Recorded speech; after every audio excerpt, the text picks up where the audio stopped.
Olá, meus caros, eu sou Rodrigo Rainha e a gente vai estar conversando um pouquinho sobre o tal de reforma. Você certamente já ouviu falar esse termo milhares de vezes. Aliás, parece até que a história é uma obra velha. Todo dia tem alguém reformando alguma coisa. Mas eu sei que alguns de vocês, ainda agora, quando eu comecei a falar reforma, pensaram rapidamente: essa eu sei, ó, eu juro que eu sei. Lutero, toda aquela transformação, não é isso? Não, claro que não. Onde você tirou isso?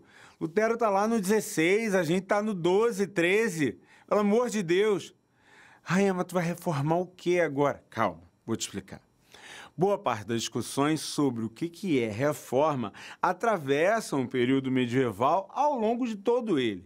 Não há um momento claro onde você diga assim: não, agora tá tudo bem, tá tudo arrumadinho. Não, o tempo todo alguém quer reformar alguma coisa, quer restaurar alguma coisa.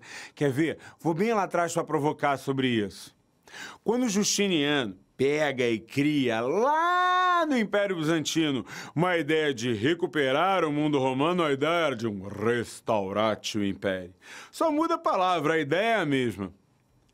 Quando você chega em meados da Idade Média, a gente normalmente imagina que os clérigos estão poderosos, mandando em tudo. Eu não sei de onde vocês tiraram essa ideia. Repara bem, para que eu estaria preocupando em dizer: gente, vamos salvar? Gente, por favor, a alma tem que ser salva. Não pode. Não, matar um amiguinho, não é cristão, não mata. Não, olha, calma.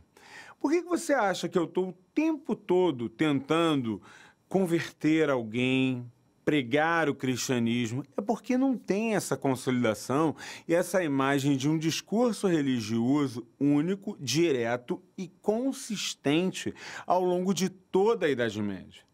A lógica do cristianismo é de estar fortemente vinculado à cultura, mas, por outro lado, viver potencialmente a institucionalização. Vou te explicar melhor.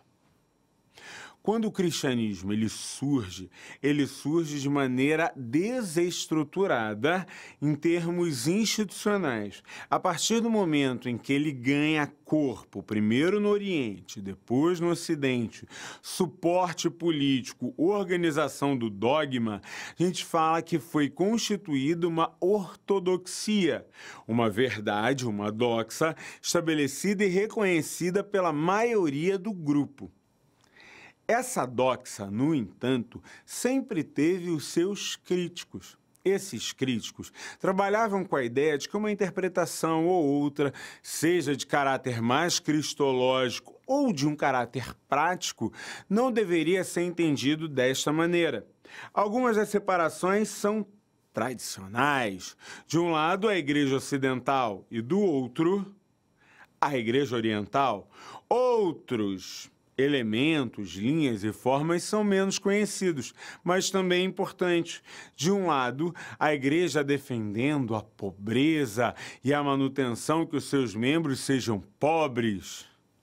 De outro lado, defendendo que a instituição, se muito quisesse fazer, deveria ser rica, poderosa, deveria ser o novo reino na Terra. Na prática, todas as relações políticas que a gente enfrenta são um processo lento e contínuo. Ao longo do século IX e do século X, a Igreja vai constituir centros de formação que serão fundamentais. A gente chama esses centros de mosteiros. Ali, para além de uma área de abrigo em que se vive sobre uma regra eclesiástica, passam a ser o principal espaço de produção e manutenção de livros.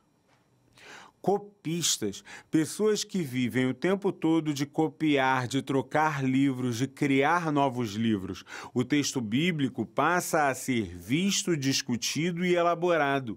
A ideia de pessoas que vão até os mosteiros para serem educadas e, a partir daquela educação, vão levar para fora do espaço do mosteiro a educação é fundamental. Essa educação eclesiástica, de alguma maneira, cria em Roma e nas principais cidades ocidentais a ideia de um corpo de especialistas. Por outro lado, ajuda também com que nobres importantes tenham a mesma formação voltada para a religião, ainda que não exerçam um cargo direto da estrutura religiosa.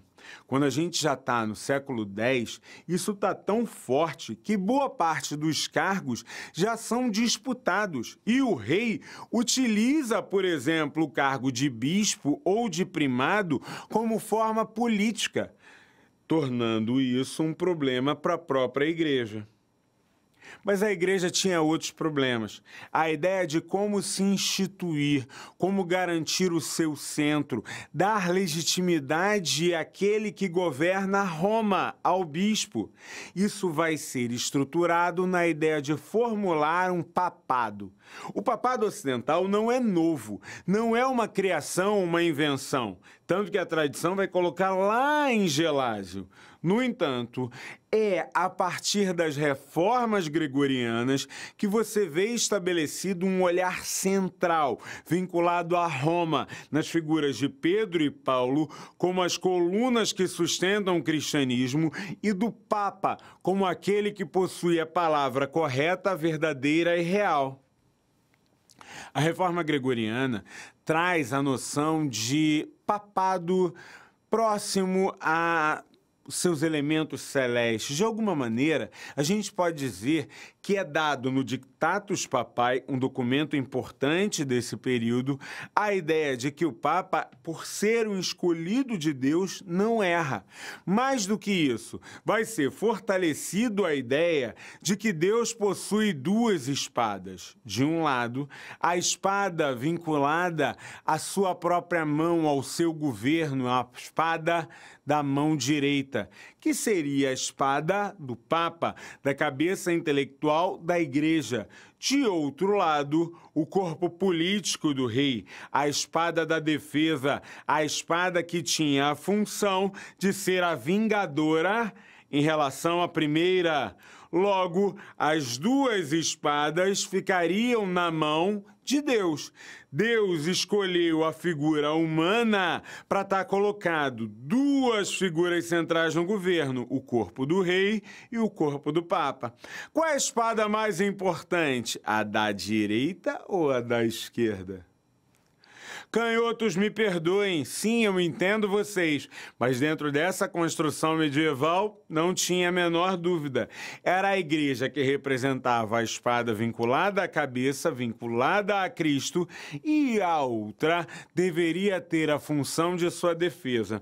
Nota, o Dictatus Papae e outros textos desse momento estão constituindo uma teologia que de alguma maneira garante à igreja uma forte influência política. Mas será que isso era aceito de maneira linear por todos aqueles que estavam à frente dos governos? Claro que não. Não à toa, você vai ver, por exemplo, o Sacro Império Romano Germânico, que é um nome, aliás, criado depois, mas como a gente normalmente conhece a Germânia, vai estar dizendo, não, Papa, te reconheço, mas aqui o bispo quem escolhe é a gente mesmo. As disputas entre Gregório VII e Henrique IV da Germânia são um ícone para a gente entender essas características. O movimento cruzadista é outro ícone fundamental. Rainha, como assim? O que a cruzada tem a ver com isso? Tudo. A partir do momento em que a igreja toma uma ação política dizendo as lutas e as batalhas não devem ser travadas entre cristãos, mas religiosamente ela está tomando uma ação e uma voz política. Tudo isso faz parte das estruturas entendidas como reforma gregoriana. A reforma gregoriana é base de organização de uma igreja e de um status simbólico específico dado a essa igreja. Rainha, mas as cruzadas, não tem primeira cruzada, segunda cruzada, terceira cruzada, eles não perdem um monte de batalhas? Perdem, mas o ideal de cruzada permanece vivo. Não à toa, quando você vai falar desses reformismos sendo aplicado e ganhando sentido, você nota que nas disputas de dentro da própria igreja, você passa a ter aquele cargo de papa sendo disputado. Tão disputado que eu passo a ter papas rivais ao mesmo tempo. Os concílios de Latrão são concílios de tentativa de reorganização ou reestruturação da igreja. Latrão I, Latrão II, Latrão III é sempre diante de um momento em que uma autoridade papal se colocava contra outra autoridade papal, cada uma dizendo que uma e outra eram irregulares. Quando um morria ou quando o poder político se colocava, você tinha um concílio entendido como ecumênico para dizer, gente, vamos organizar aqui. O que são as investiduras, a querela das investiduras? A ideia de escolher quem tinha o direito a escolher o Papa, quem tinha direito a escolher os bispos, quem formaria essa elite eclesiástica. A igreja tinha um problema. A ideia de, com essas reformas, ela precisava se reafirmar como um centro de poder, como um espaço de reconhecimento singular. Mas como? Como seria possível essa igreja se reorganizar e, de alguma maneira, garantir uma certa notoriedade? É nesse ponto que o desenvolvimento e o crescimento intelectual vai ser fundamental. Se a gente já tinha, na questão dos goliardos, nos professores vinculados à igreja, goliardos, jovens estudantes que iam para centros e ali eram educados pela igreja, o papel que você tinha, por exemplo, de educar e de valorizar, de ter uma nova literatura vinculada a esses clérigos, de ter novas discussões teológicas vindas do mosteiro, tudo isso já fortalece um quadro, mas esse quadro necessita de uma institucionalização. Essa institucionalização vai buscar aquelas escolas lá do início, escolas menores, escolas monacais que passam a ser disseminadas, passam a estar presentes em palácios episcopais, passam a estar presentes em palácios reais. Palácio, rainha? Tem palácio igual aquele da Cinderela? Risca isso aí. Não. É a ideia de uma grande casa, é um palácio, que normalmente é uma cidadela em meio a uma estrutura emuralhada daquela cidade original. Rainha, você não vai me dar meus castelos? Calma, eles vão chegar. Só ainda não. Fica tranquilo. Então, quando a gente passa a lidar com essa nova estrutura, eu passo a ter um corpo diretamente vinculado à ideia de reorganizar a educação. Tiro a noção das 7 artes liberais, ressignifico para novas artes e novas necessidades do mundo, passo a entender isso como uma ideia de reunir o maior número de pessoas. Vou, de alguma forma, vincular ao conhecimento especial, universitas. De outro lado, vou reunir os diversos conhecimentos de diversas regiões, criando um espaço universal. Uno duas ideias vinculadas historicamente à Igreja Católica, vem do termo em grego universal, e propõe uma ideia de uma nova universalização. Vou estudar o quê? Teologia, política, direito, letras, gramática, bem falar, bem escrever, retórica. Eu passo a fortalecer a ideia de novos corpos educados, novas estruturas vinculadas a especialidades, vinculadas ao desenvolvimento dessa igreja. Saber é poder. Tanto aparecendo em Bernard de Clairvaux, na ideia de como ele explica o sentido da deidade e o papel de Deus diante daquelas questões, tanto da ideia de começar a elaborar novas séries, entender a matemática, vamos recuperar elemento dos gregos. Rainha, já é o Renascimento. Para com essa mania de querer que as coisas renasçam, pelo amor de Deus. Já não basta a reforma, vai ficar renascendo tudo. Não, não é o renascimento desse tipo. Mas é a ideia de que como, com o crescimento das cidades, o aumento das trocas, essa reestruturação da igreja, você passa a ter mais filósofos, mais intelectuais, mais teólogos políticos, mais influenciadores. Tá achando que o termo surgiu agora, né? Mais influenciadores que acabam passando tanto pela estrutura de poder político, pela estrutura de poder religioso, pela estrutura de poder laico dentro do cotidiano dessas cidades. A mesma cidade que está associada a Sodoma e Gomorra está associada, de outro lado, à cidade dos intelectuais, dos sabichões, das universidades. As universidades serão fundamentais para entender o seu crescimento, a troca de mestres. Elas se tornam tão importantes que em pouco tempo ela vai se tornar laica. Pelo menos potencialmente. Vejam a crise na Universidade de Paris, como nós podemos nos colocar, a disputa entre as ordens, quem vai mandar na universidade. E no final você diz, só laico aqui, pelo amor de Deus, essa gente é doida, não dá para ficar comigo não. O fenômeno de trazer novos movimentos, de criar novas possibilidades, vai fazer o interesse que mais materiais das bibliotecas circulem. Sim, temos textos de ladrões em crescimento. Rainha, tá ficando maluco, tá comemorando ladrão? Não, calma. A partir do momento em que eu tenho pessoas circulando, interesses nos livros, eu tenho um aumento do número de roubo de livros. Isso é um sinal de que os livros estão sendo valorizados, que senão eles não estavam sendo roubados. Você tem um aumento das cortes que leem, você tem um aumento de traduções. Sim, traduções.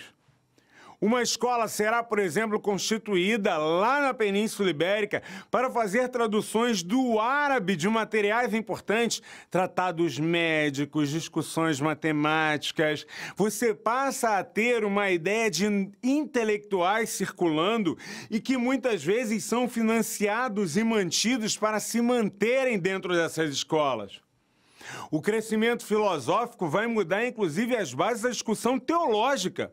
Se, de um lado, a gente historicamente está vinculado ao neoplatonismo, vinculado ao pensamento agostiniano e à ideia de que Deus pode ser alcançado, você agora passa a ter a chegada de um neo-aristotelismo, vinculado às relações e ao pensamento de Tomás de Aquino.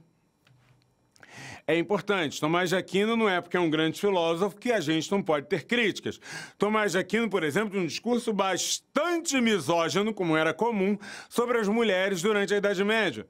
Por exemplo, associava a ideia das prostitutas como se fossem os esgotos da cidade. Afinal, para que você precisaria daquelas mulheres, se não para garantir com que as donzelas fossem cuidadas em detrimento das outras?